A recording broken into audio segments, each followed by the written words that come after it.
इस चर्चा में हम एक ऐसी लीक्ड बिजनेस स्ट्रैटेजी को डीकंस्ट्रक्ट करने वाले हैं जिसने पूरी टेक दुनिया का ध्यान अपनी तरफ खींच लिया है। इस स्ट्रैटेजी आने वाले आईफोन 18 लाइनअप से जुड़ी है।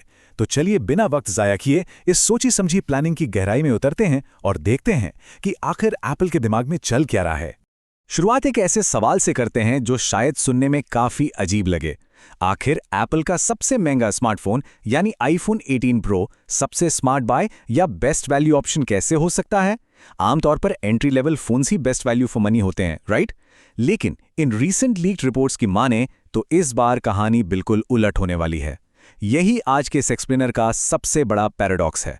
इन लीक्स का जो सबसे मेन टेकअवे निकल कर आ रहा है वो एक बहुत ही कैलकुलेटेड चेस मूव है।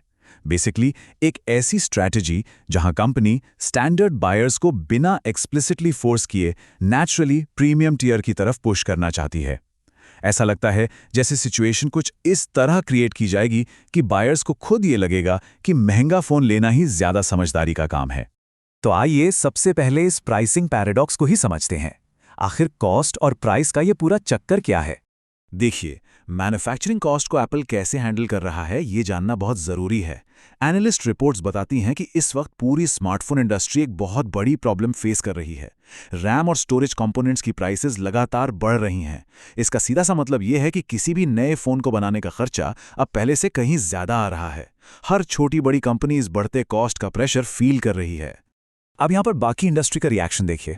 ज्यादातर कंपैरेटर्स अपनी बढ़ती कॉस्ट को कवर करने के लिए स्मार्टफोन्स की स्टार्टिंग प्राइसेस बढ़ा रहे हैं, जो कि लॉजिकल भी लगता है। लेकिन चौंका देने वाली बात यह है कि एनालिस्ट जेफ पू के मुताबिक एप्पल यहाँ बिल्कुल अलग रास्ता चुनने वाला है। ऐसा स्ट्रांगली माना जा रहा है कि एप्पल अपने आईफोन 18 प्रो और प्रो मैक्स की स्टार्टिंग प्राइसेस वही रखेगा जो करंट आईफोन 17 प्रो मॉडल्स की हैं, यानी प्रीमियम मॉडल्स के दाम बिल्कुल फ्लैट रहेंगे, नो प्राइस हाइक। और एग्जैक्टली यही चीज ब्रिलियंटली इलस्ट्रेट करती है एप्पल की सबसे बड़ी बिजनेस ताकत को। एनालिस्ट मिंग-ची गुओ ने ये इंसाइट दी है कि एप्पल का सप्लाई चेन कंट्रोल और उनका मैसिव कॉर्पोरेट स्केल इतना बड़ा है कि वो प्रीमियम मॉडल्स पर बढ़ती हुई कंपोनेंट कॉस्ट को आसानी से एब्जॉर्ब कर सकते हैं। इस मैसिव स्केल की वजह से उन्हें तुरंत प्राइसेस बढ़ाने की जरूरत नहीं पड़ती, जिससे मार्केट में उनके प्रो मॉडल्स और भी ज्यादा अट्रैक्टिव लगने लगते हैं। लेकिन रुकिए, इस पैराडॉक्स का एक और दिलचस्प पहलू भी है। जहां एक तरफ प्रीमियम प्रो मॉडल्स की प्राइस फ्लैट रहने की उम्मीद है, वहीं दूसरी तरफ स्टैंडर्ड आईफोन 18 की प्राइस एक्चुअली बढ़ सकती है। ये अपने आप में कितना अजीब लगता है ना? एक ऐसी डिवाइस जिसमें अपडेट्स वैसे भी कम होंगे, उसकी प्राइस बढ़ने का अनुमान लगाया जा रहा है। यही वो पहली कड़ी है जो बायर्स की सोच को कंप्लीटली शिफ्ट कर देगी।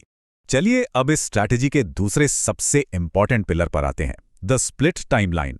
ये हिस्सा और भी ज्यादा इंटरेस्टिंग है क्योंकि यहां लॉन्च कैलेंडर के साथ ही खेला जा रहा है।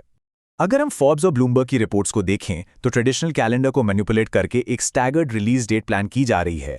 हर साल हमें पता होता है कि सितंबर का महीना नए आईफोन्स के लिए होता है, लेकिन रूमर्स कहते हैं कि सितंबर 2026 में सिर्फ आईफोन 18 प्रो और प्रो मैक्स लॉन्च होंगे, और जो स्टैंडर्ड आईफोन 18 और नया रूमर्ड आईफोन 18 एयर है वो महीनों बाद शायद मार्च 2027 के आसपास मार्केट में आएंगे। मतलब यहां पूरे 6 महीने का एक ड्रामेटिक गैप आने वाला है। प्रीमियम मॉडल्स पहले लॉन्च हो जाएंगे और एंट्री लेवल मॉडल्स के लिए मार्केट को आधा साल लंबा इंतजार करना पड़ेगा। देखिए, ये कोई माइनर सप्लाई चेन डिले नहीं लगता, ये एक बहुत ही टैक्टिकल वेल प्लान्ड मूव लगता है जो सीधा लोगों के खरीदारी के डिसीजन पर इंपैक्ट डालेगा। और इस 6 महीने के गैप को और भी बड़ा बनाता है हमारा तीसरा स्ट्रेटेजिक पिलर, हार्डवेयर और फीचर्स के बीच का अंतर। अलग अलग टियर्स के बीच का फर्क इस बार काफी मैसिव होने वाला है। रूमर्ड स्पेक्स की माने तो स्टैंडर्ड आईफोन 18 में सिर्फ मुट्ठी भर माइनर अपग्रेड्स मिलेंगे, लेकिन उसके बिल्कुल ऑपोजिट आईफोन 18 प्रो को इंटेंसली अपग्रेड किया जा रहा है। फ्यूचर एप्पल इंटेलिजेंस फीचर्स को सपोर्ट करने के लिए stronger AI performance, advance cameras और हाई रिफ्रेश रेट्स, ये सब प्रो टियर में होगा। इन दोनों के बीच का फीचर गैप पर्पसली इतना बड़ा बनाया जा रहा है कि लोग नेचुरली प्रो की तरफ आकर्षित हो। तो अब इन सारे पीसेस को एक साथ जोड़कर देखते हैं। जब प्राइसिंग, टाइमलाइन और फीचर्स सब कुछ सेट हो तो लॉन्च डे पर आखिर क्या होगा? एक बार उस दिन को इमेजिन कीजिए।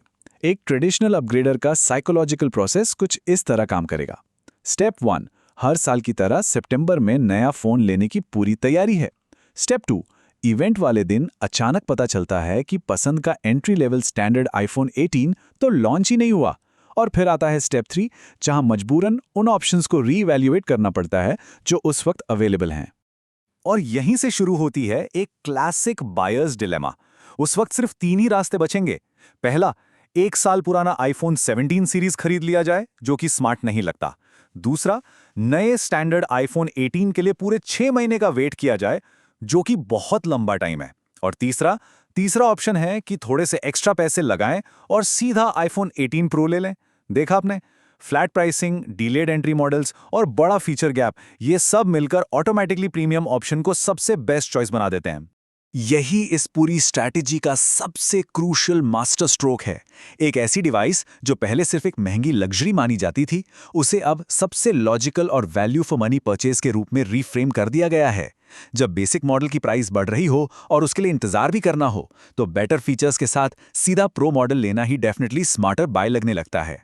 तो आखिर में सबसे बड़ा सवाल यही बचता है, क्या इस तरह के सटल साइकोलॉजिकल पुशेस स्मार्टफोन खरीदने के तरीके और अपग्रेड हैबिट्स को हमेशा के लिए बदल देंगे?